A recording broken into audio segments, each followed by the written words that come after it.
What's going on, y'all? Welcome back to this episode of Art Talk. This episode, oh wait, let me introduce myself. My name is Don. It's nice to meet y'all for anyone new here, and it's good to see you again for anyone that is returning. This episode, I wanted to talk about grind culture. Sort of the way that it impacts you both as a person and as an artist, or at least the way it impacts me. And I have a feeling that some other people could relate to that. I was watching something on the internet. I don't know, I was scrolling, I think, and it might have been YouTube Shorts actually. Yeah. And every once in a while you get like some random, because I watch a lot of podcasts, and so if you watch podcasts, you're gonna get recommended Joe Rogan at least once. And it's one of those montage type of videos where it's like it'll be like Joe Rogan talking about a thing, and then or a person, and then it'll like be a smash cut into like some sort of highlight reel of said person. And I think this one was that one dude who's like a Marine or something, who like people pay to train with him because he just trains so hard or whatever. Let me see if I can find his name real quick. What is David something? David.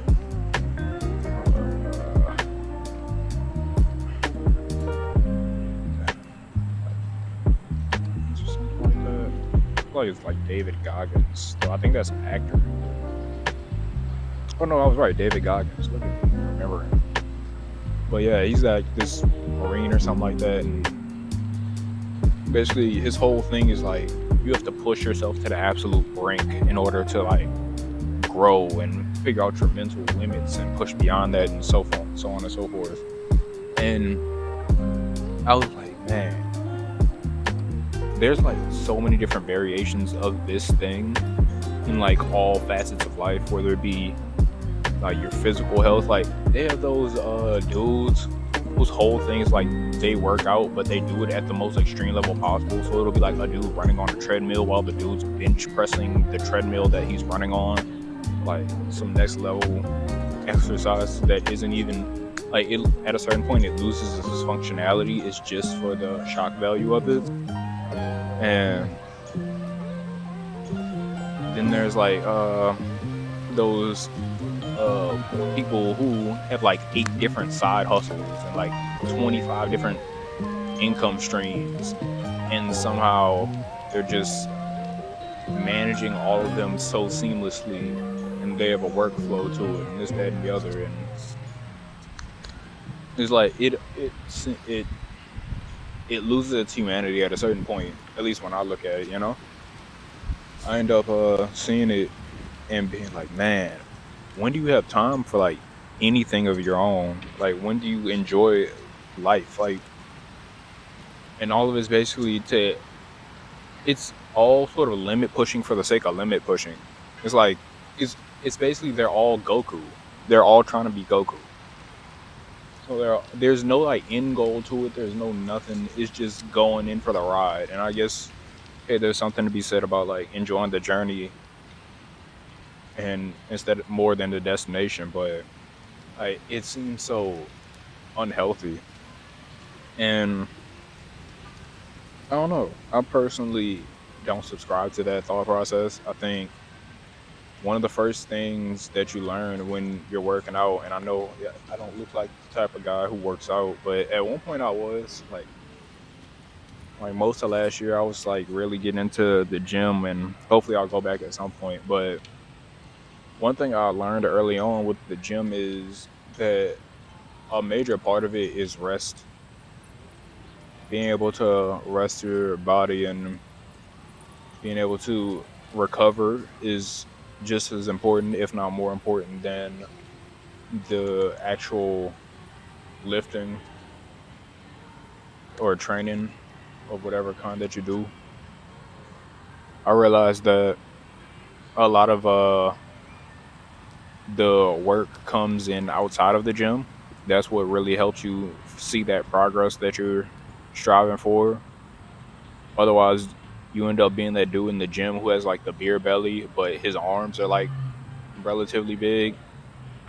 Which, like, I mean, if you're a power lifter, then I guess, hey, you follow on the track. But I feel like most people are typically in the gym for more health reasons or aesthetic reasons. I know I was, at least. So I think one of the things that we end up losing out on is the resting being important in all facets of life. I know that I do, even when I'm like consciously thinking like, yo, you gotta rest, you gotta take better care of yourself. There's that other part of me that's still like, man, but I feel terrible when I do. I feel terrible when I'm not working on something, and I try and be conscious of that. One thing I realized is, like, it's not even, there's nothing profitable in advising people to not do something. Like, anything that you do in life basically costs you money, costs you something. It's economically advantageous for people to tell you to be as active as possible, to do as many things as possible, to like always be somehow stimulating the economy. And maybe that's why, well, probably not maybe, that's more likely than not, that's why it's as popular as it is. Like, gym influencers and whatnot, like, them telling you, hey, just take a day off from the gym, don't work out, don't overexert yourself for a day. What does that do for them? Like, they're not able to sell whatever supplements, they're not able to sell this membership, they're not able to do XYZ thing. I mean, think about it. If we were to really just rest for a moment, how much better will we be? You know, like, even from an artistic standpoint, I think that when you're constantly producing, you end up watering down the product. And I'm going to use products in this case. I don't really like to think of art as product, but I mean, realistically, that's what it ends up being. But a perfect example of this, Drake. Let's use Drake. Drake is a hot topic right now. That should get the clicks.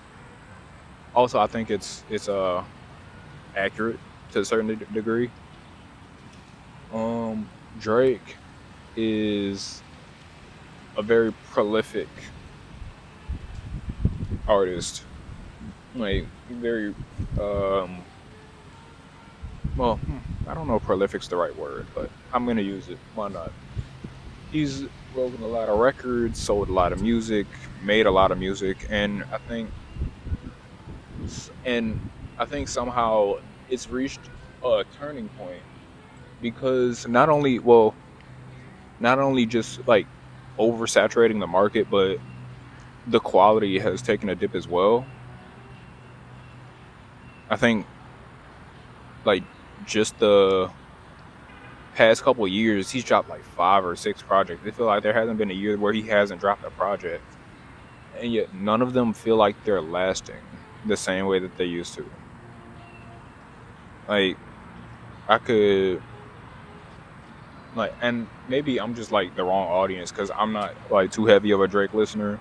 Like, he's got some songs that I'll listen to every now and then, but like overall, it ain't really, it ain't really my thing. But, and I've been saying but a lot. I think that a lot of Drake's current music in comparison to his earlier music, I think consensus is that the earlier stuff was better quality. Like, I know his fans will probably be like, yo, it's all great. And I'm not saying that it's not all great to like certain people. But like, there can still be like uh degrees to greatness, you know? Like, I feel like when Drake really lost me was like, uh what was it, 2015, 2016 was 2015 was What a Time to Be Alive, or was it 2016? Whenever What a Time to Be Alive and If You're Reading It's Too Late came out, because those both dropped same year, and I was going, and that was like peak Drake right there. I think once he went past that, and then he started like ramping it up more and more, I think he lost a lot of the quality aspect to it. Because just when you're constantly producing, you don't have that time and that opportunity to step back. Like there's no quality control. It's just constant production. You turn into an assembly line. And like one thing we've definitely learned from businesses that mass produces, there's gonna be like some faultiness. I mean, think about how many times you've heard of a recall on a thing. I think that applies to art as well. I think I was so drained last year by the time I like stopped uh participating in things. Like I didn't even have the energy to go to art events that I wasn't actively uh actively showcasing in. And I just started finally being able to make things again because I had no inspiration. I had no anything. Like I didn't have anything left to give at that point. I remember I was trying to like find things to work on, but I was so burnt out. There was nothing. And like man, I think we have a culture of like running ourselves dry. Like we'll try and give so much to where there's nothing left to give.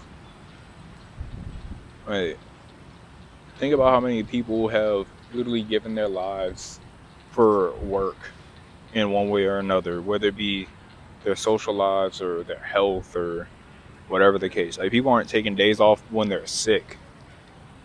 Like, we had a pandemic and the economy had to keep going. So hey, instead of being out for a month because you have COVID, let's make it 14 days, and 14 days turn to 3 days, and now like people are going to work with COVID, and like COVID's still going on. We just stopped caring. Honestly, it's all the same thing.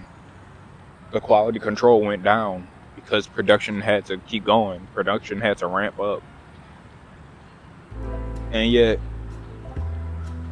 we're expecting it to be any different with like the things that we care about, like art, like music, dance, whatever. You have to give yourself a chance to reset. At a certain point, you end up trying to produce so much to where your art doesn't even mean anything anymore. You're just doing things for the sake of doing them. And at a certain point, it stops being impressive and it just becomes mediocre. I think the worst thing that you can do is make your art mediocre. Like, I'll give you an example. I remember I was... Actually, no, I won't. I think that art, in any case, is not product. I know I called it product earlier. That was for the point that I was making. But I think art, like, that comes directly from a person or people is more than product. Art is a documentation of your existence. It's your proof of life. It's one of your many possible proofs of life, but I think it's a proof of life. And that's why I think the worst thing that you can do is sell yourself short on it. There should never be a point in time where a documentation of your existence is being phoned in. All of this is representative of you. Everything that you put out there is a piece of the puzzle that was you at that point in time. Right. I think the worst thing that you can do is look back on these things that you put hours into, days into, months into, years into, and come back like, man, this was subpar. And sure, there's growth and development, and you realize, man, my old work wasn't really like that. But there's a difference between looking back and be like, man, I've improved so much, and looking back and going, man, I really didn't even try. Because the worst feeling in the world is realizing I really could have done this, but the effort wasn't there. Like,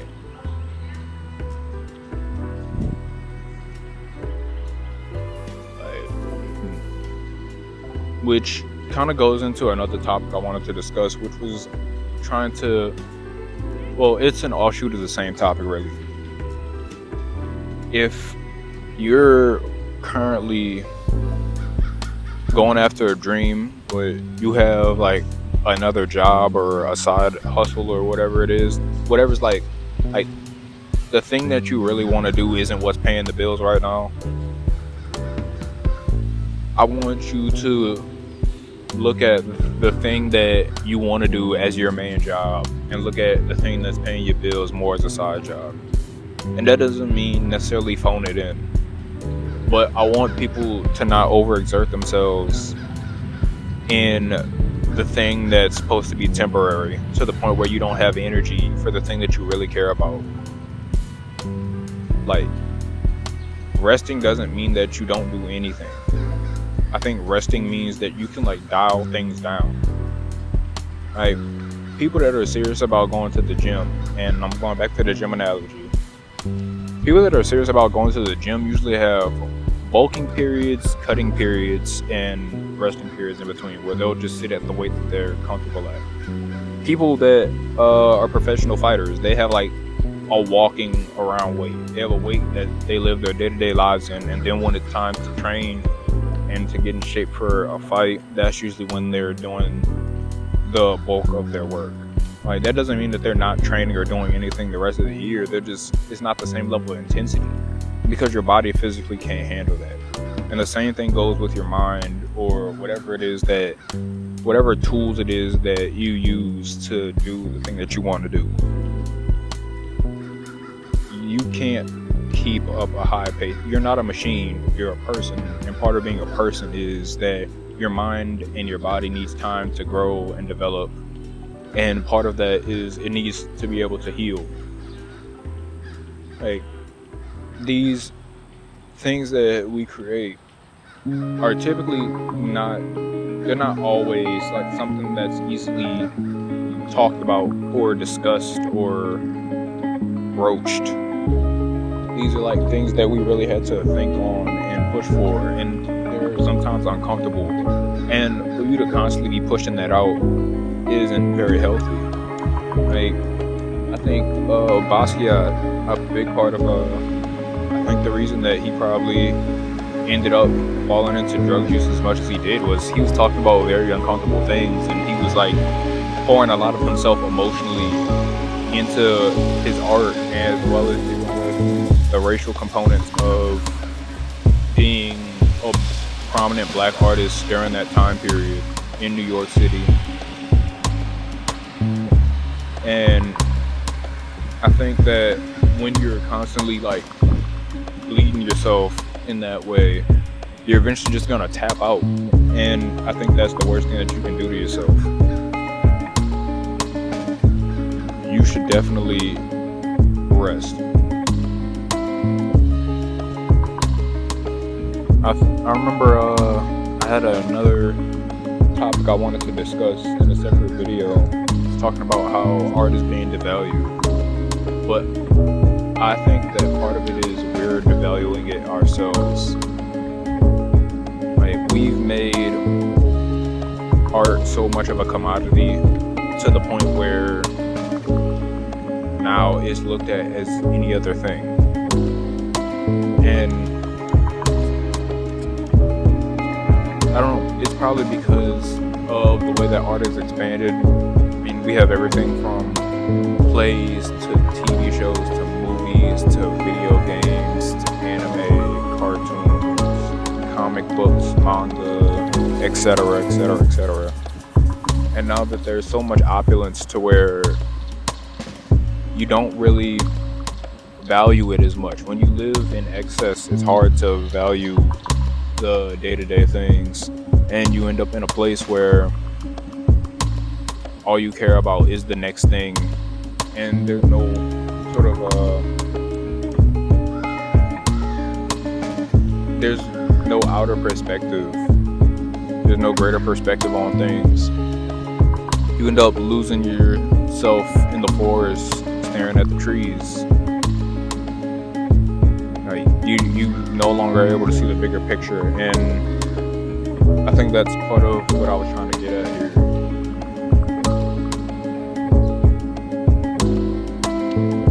You end up not being able to truly enjoy the things in the same way. You're no longer able to create to the degree that you want to, because now you're just trying to keep the attention of people.